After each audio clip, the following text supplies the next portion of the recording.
Ya harus mengakomodir dong, harus mengakomodir yang menjadi program prioritas Pak Prabowo Gibran. Karena ini kan kita bahas APBN 2025. Kalau kita bahas APBN 2025, presidennya kan sudah Pak Prabowo sama Wapresnya Mas Gibran. Jadi pasti.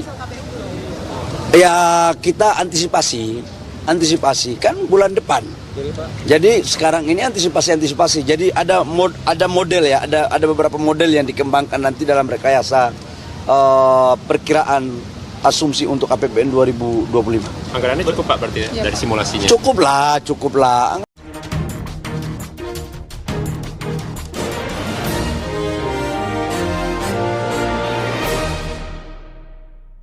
Selamat sore para netizen dimanapun kita berada, salam inspirasi bagi kita semua ya. Apa yang disampaikan Bahlil ini gimana coba ya? Dia membahas tentang makan gratis ya, minum susu gratis ya. Di situ melihat kenapa kok dibahas di era Pak Jokowi begitu, kenapa tidak dibahas dengan era Pak Prabowo dengan Gibran? Kenapa begitu yakinnya kalau Prabowo itu menang? Padahal masih tunggu saja nasibnya mereka begitu kan ya.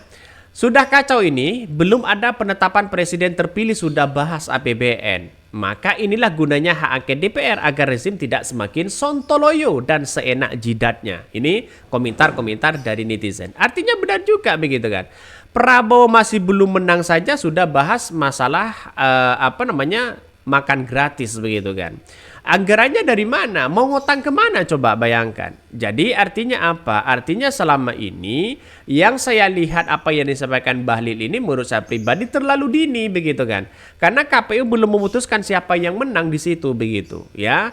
Bahkan Bahlil mengatakan kalau kita bahas APBN di 2025, presidennya kan sudah Pak Prabowo sama wapresnya sama Gibran katanya. Jadi pasti katanya. Jadi ketika melihat dengan komentar-komentar seperti itu, saya yakin bahwa ya pengaruh dari opini-opini si Bahlil ini untuk mempengaruhi orang. Bahwa makan siang gratis ini digembar-gemborkan seolah-olah mau terjadi begitu. Padahal masih akan begitu kan ya. Jadi masih belum pasti anggarannya kemana, mau ngutang kemana. Ini kan sudah jelas di situ begitu. Artinya masyarakat harus benar-benar tahu lah begitu kan. Ngeri katanya. Kalau mereka terus-menerus meneriakan sudah menang ya, padahal KPU belum menetapkan siapa pemenangnya, maka kita wajib menjawabnya dengan pemilu curang. Pemilu curang terus ya digaungkan dimanapun dan rakyat harus mendesak DPR agar segera menggulingkan hak angket di situ. Bahkan ada yang berkomentar ya, gue nggak suka banget lihat orang ini. Ada juga yang berkomentar poin kedua hak angket ya. 1. Kecurangan dan mobilisasi aparat ya para pasca pemilu. 2. Penerimaan pendaftaran Gibran sebelum perumahan undang-undang KPU. 3. Penambahan bansos jadi 496 triliun tanpa persetujuan DPR. 4. Pembahasan program capres sebelum ada penetapan ya 496 triliun ya, di situ angka yang fantastis di situ begitu kan. Jadi artinya apa? Artinya masyarakat ya kata Roma Hurmuzi begitu kan ya, monyet saja diberi anggaran 490 triliun ya untuk ya bagi-bagi bansos sama semuanya, pasti mereka terpilih katanya menjadi presiden. Dianalogikan seperti itu begitu kan. Tapi bagi kami adalah ya nuansanya memang sekarang ini nuansa yang pemerintah saat ini menurut saya pribadi membuangkan anggaran seperti itu kan gede banget begitu kan, tinggi banget di situ begitu. Apalagi si Bahlil ditambah lagi dengan adanya politik saat ini begitu kan ya, mulai dari beras mahal terus kemudian yang lain dan sebagainya begitu kan. Artinya kan nuansa-nuansa itu kan gimana begitu kan. Lihat saja masyarakat sudah mulai agak gimana begitu. Ini bahkan dari beberapa antrian beras saja seperti ini sudah membuat bingung mereka begitu kan. Bahkan ada yang berkomentar lagi, tak waras ya, pikir negeri ini punya mereka dengan cara kerja komplotannya. Ya menurut saya pribadi begitu kan ya, apa yang diungkapkan si Bahlil ini karena ini masih belum jelas begitu kan ya siapa yang menang di situ begitu. Maka bagi kami adalah ya sah-sah aja mau berspekulasi apapun begitu. Tapi bukan di eranya kabinet seorang Jokowi Ma'ruf Amin di situ begitu kan. Kalau ini dibahas oleh seorang Jokowi dan Ma'ruf Amin ya sama aja seolah-olah ya Jokowi 3 periode begitu. Ini jangan sampai Gerindra ini kecolongan di situ begitu kan. Maka kalau Pak Jokowi sudah lengser ya silakan lengser begitu kan. Tidak perlu kita mengurus dengan soal hal-hal ini begitu. Seorang cawapres itu kan yang dilihat ya seperti itu begitu, bukan dilihat dari mereka harus berkontribusi apa dan sebagainya begitu kan. Maka banyak sekali komentar-komentar netizen begitu kan, ngeri-ngeri banget di situ ya. Salah satunya mereka mengatakan begini ya. Ini gimana ini ya, semakin kelihatan nih netral ini pemerintah ya.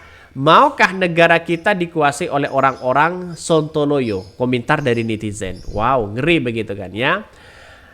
Bahkan semoga terbukti ya curang. Kita jahit apa ini? Mulut orang. Wah. Jadi kita begini ya, siapapun yang kalah, siapapun yang menang, mari kita hormati bersama-sama begitu kan. Karena politik sekarang ini bukan dilihat dari soal curang atau apa begitu kan, tapi dilihat dari kemenangan mereka menurut versi mereka. Tapi kecurangan itu punya dampak kepada demokrasi yang harus kita batalkan begitu kan ya, yang harus kita batalkan. Siapapun yang menang harus kita batalkan di situ begitu. Bahkan ya ada yang mengatakan memang secara culas dan penggelembungan dan melawan tata krama, kalau udah merasa bingung ya bangga kayak negara milik mereka. Ya dicap inilah dicap itulah begitu kan. Tapi kami memberikan edukasi kepada siapapun begitu kan ya, melihat dengan adanya makan siang gratis ya, susu gratis dan sebagainya. Kalau ada anggarannya ya silahkan begitu kan. Tidak perlu kita ya ngutang sana sini begitu. Kalau hasil ngutang sana sini berarti kan Indonesia kan tidak siap begitu kan. Ya emang ya kita yang menjadi korban. Dalam artian ya pajak kita, apapun begitu kan, bahan-bahan pokok semakin naik dan sebagainya. Itu yang menjadi dampak kepada kita begitu kan. Maka saya pribadi mengasumsikan begini.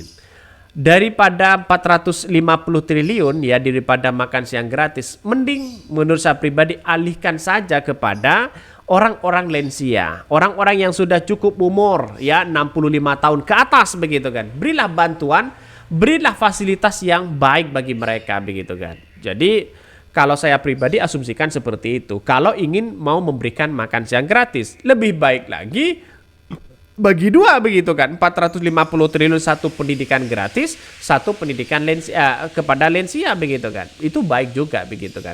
Daripada kita memberikan makan siang gratis ya kepada anak-anak misalnya, kalau di desa aksesnya bagaimana? Kalau di kota kan enak begitu ya. Kalau di kota kan enak, tapi akses dari desa wah bisa nanti ya nasinya bisa basi di situ begitu. Maka bagi kami adalah sah saja mau berspekulasi apapun, tapi saya yakin dan saya yakin-yakinnya dengan nuansa-nuansa politik seperti ini agak semakin rumit begitu kan ya.